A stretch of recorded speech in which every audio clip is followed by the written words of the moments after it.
the Chair of Special Administrators for Ba and Lautoka City Council, Mr. Anil Amin, Special Administrators, Mr. Zahid Ali and Mr. Joeli Wanga, President of Lautoka Chamber of Commerce, Mr. Pyara Singh, President of Lautoka Market Vendors Association, Ms. Philomena O'Neill, and of course, President of Lautoka Ratepayers Association, Mr. Narayan Reddy, President of Lautoka Taxi Association, Mr. Rabin Singh Bhan, Toke Virindilo Ratu Williame Bauvalu, CEO and staff of Lautoka City Council, distinguished guests, media representatives, ladies and gentlemen, Nisambula Vinaka, and I'm delighted to be here this afternoon, a very warm afternoon, considering the rainfall which we experienced last week.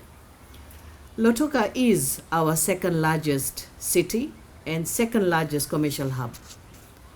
You house some of the biggest Fijian companies, schools that have produced some of the brightest students, and have infrastructure that serves nearby towns. And as a city, we want to provide new facilities that help build strong social cohesion and community bonds. Ladies and gentlemen, the Ministry of Local Government and Municipal Councils have a much greater role and much greater aspirations.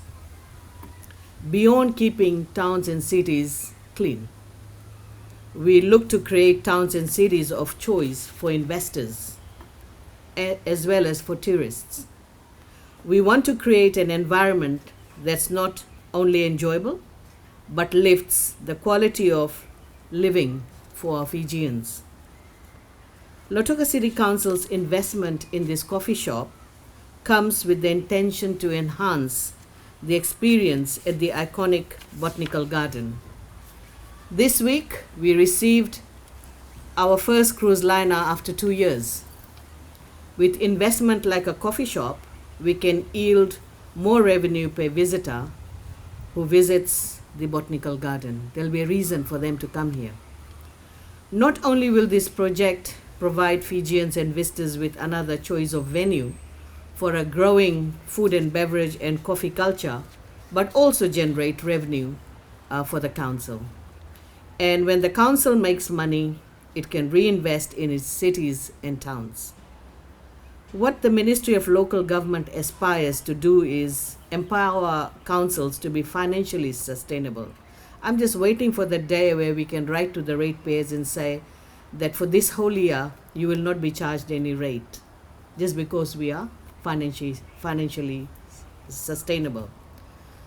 Unfortunately, that cannot happen very soon if one looks at the data for Lautoka City Council.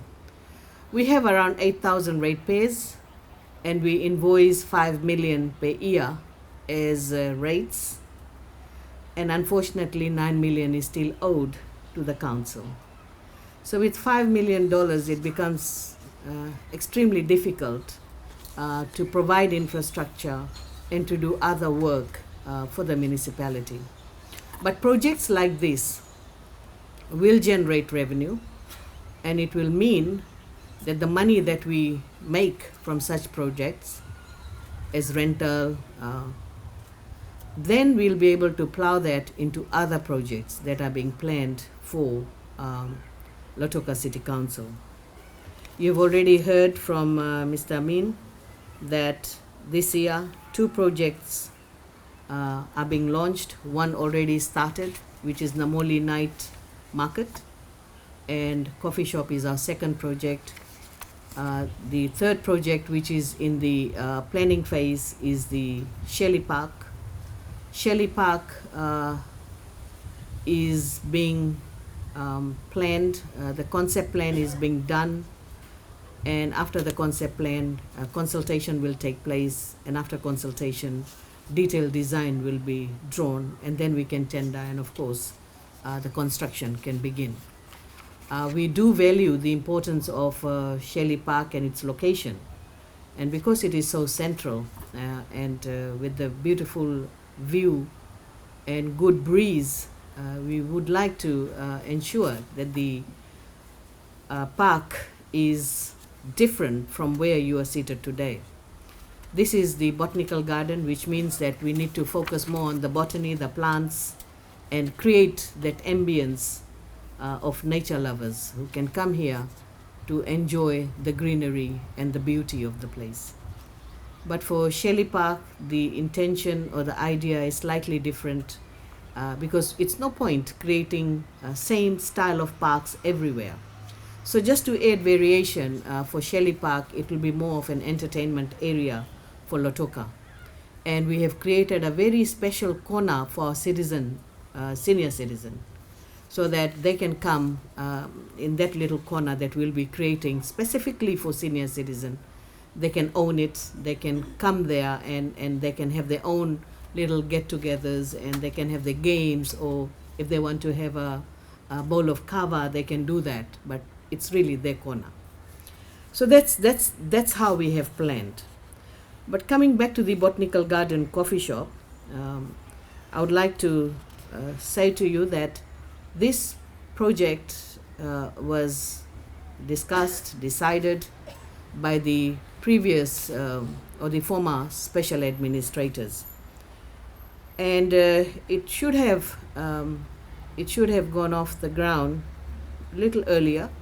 It did not happen simply because of the COVID-19.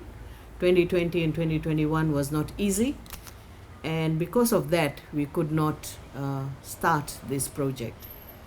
But now that is behind us, we are in a position to get on with this project, and we are quite excited about this project because the design, the concept was discussed and decided and developed with the help of the ratepayers of Lautoka, and there was a lot of discussion on this particular project.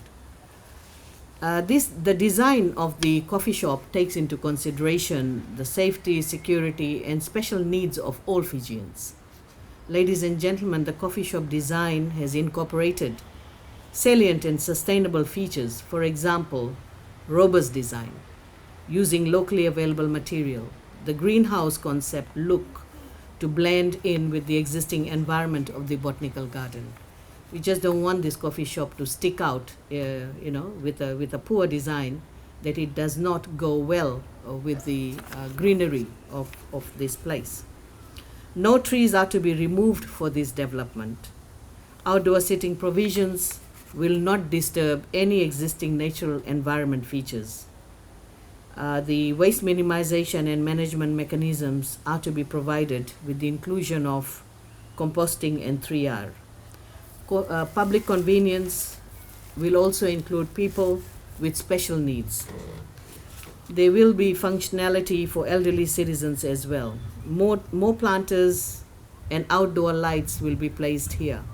So if somebody wants to have a celebration in this area, they can do it. They can host a wedding reception, they can host a birthday party, anniversaries, or anything they like for that matter. That's what we would like to create in this space. We all know that coffee culture has taken off in Fiji. Coffee shops provides the comfort and relaxation that we usually look for. And people who are seated here, you must be having your favorite coffee shop where you go. And I just hope that once this project is completed, this becomes your favorite coffee shop, and you will be here to enjoy the coffee and the ambience. The new coffee shop at the Lautoka Botanical Garden will mean competition as well, and it will provide that consumer choice. You can enjoy your coffee and tea with a pleasant garden view. This is something we forgot to enjoy, usually in our busy schedules and in our busy routines. Ladies and gentlemen, together with the coffee shop, the council also plans to continue beautifying the Sugar City.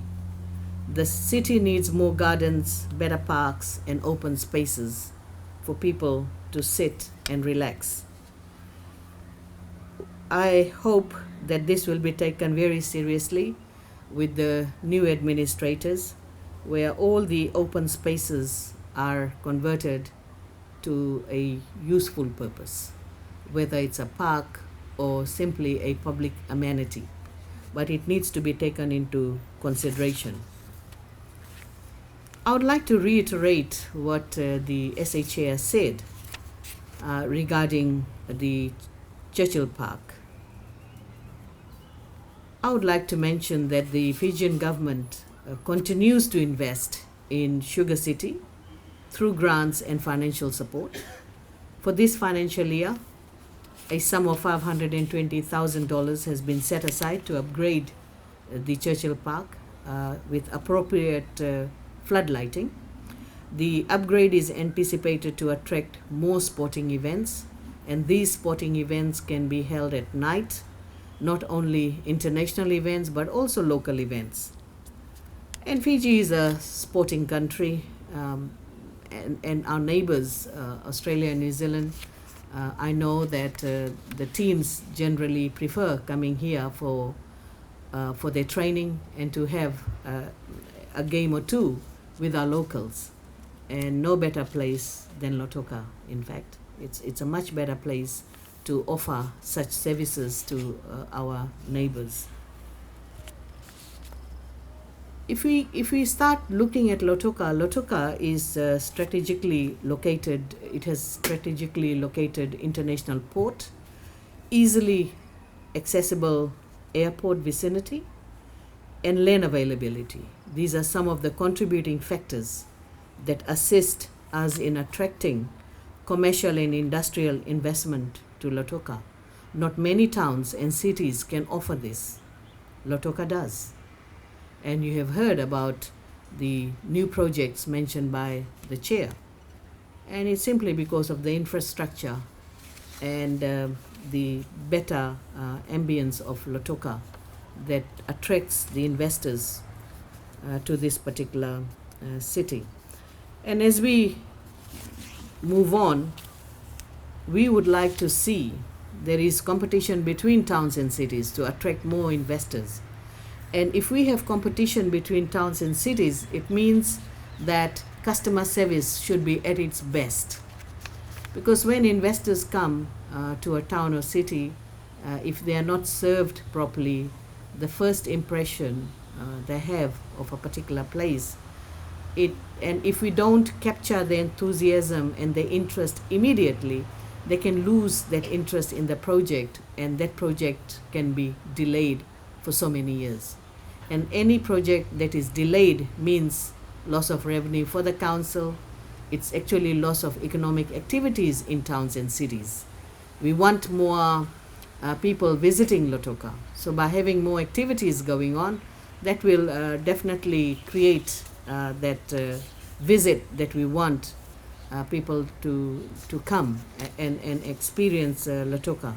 And we have already seen with our cruise liner coming here, it's an indication that if we just create better facilities for Lautoka, then they'll be spending more money in Lautoka city. And you can be a city that can be very proud of attracting more cruise liners as compared to Suva. So why don't you do that? You can be the leader in this area. You can create your niche in this particular area. But that requires assistance from each and every stakeholder. It cannot be done by Lautoka City Council alone, but all stakeholders that makes, in fact, all stakeholders that are part of Lautoka City Council. As part of an ambitious digitization project, I'm pleased to note that Lautoka City Council has now hosted the new website and email on a cloud-based server for improved access and efficiency. In doing so, this provides a platform to host a list of council services online, and we aim to ensure that the services are available to the ratepayers with a click of a button. And this is one initiative that the Ministry of Local Government is embarking with the help of other municipal councils in Australia. We have seen how they have this digitization project where the ratepayers' details are all kept online, and they're given their own password. So with a click, they go into their own page, and that's where their plans and other documents are stored. And when they lodge an application, it can be tracked as well. And that particular project is with MCTTT. They are trying to ensure that the ratepayers, or for that matter, any investor, they should have this access to track their development project, particularly the approval stages.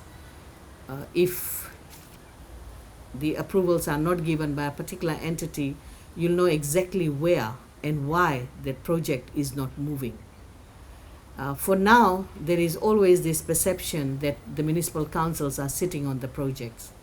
But municipal councils need to seek approval from all other agencies, and sometimes other agencies, they are a bit late in providing their feedback.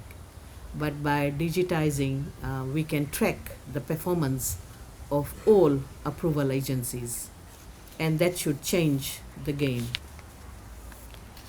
Ladies and gentlemen, finally I would like to acknowledge that the ratepayers of Lautoka has been a very good partner to Lautoka City Council.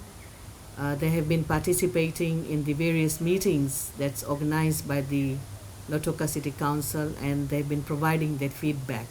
And we appreciate that, because that partnership is very, very important. We have emphasized, and we are working extremely hard with the help of the Ministry of Local Government, to focus on good customer service and improve complaints handling mechanism. Gone are the days when municipal councils can simply ignore a complaint or disrespect a ratepayer, or if they don't attend any grievance they bring to the council, and simply discourage them to come to the council. That will stop.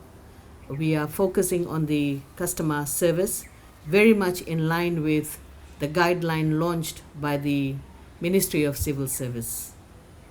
So that guideline will be rolled over to all municipal councils. All municipal councils must implement that guideline under the vigilance of the COs.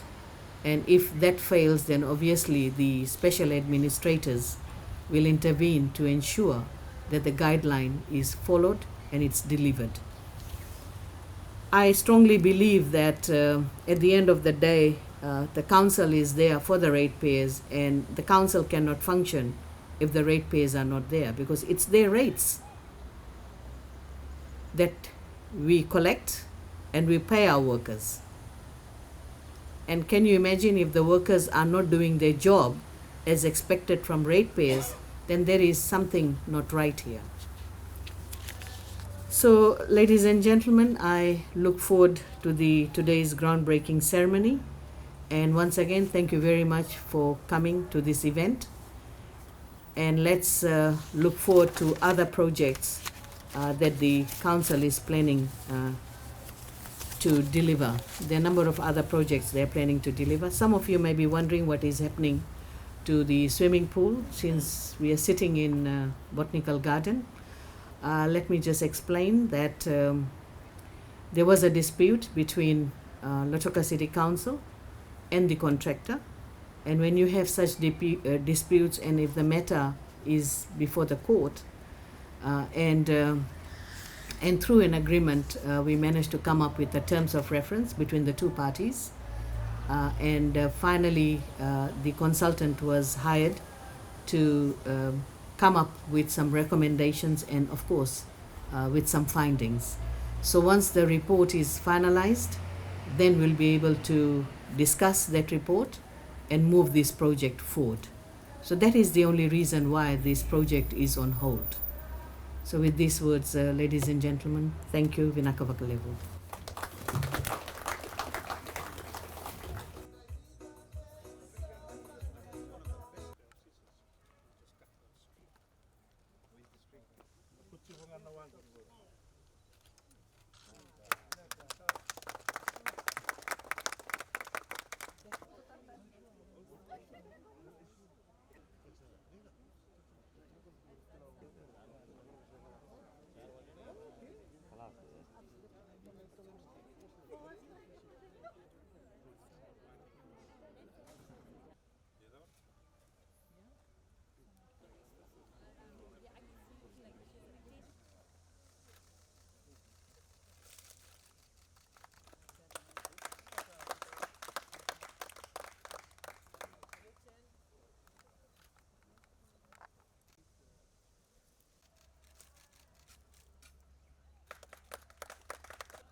Are we good? Penaka?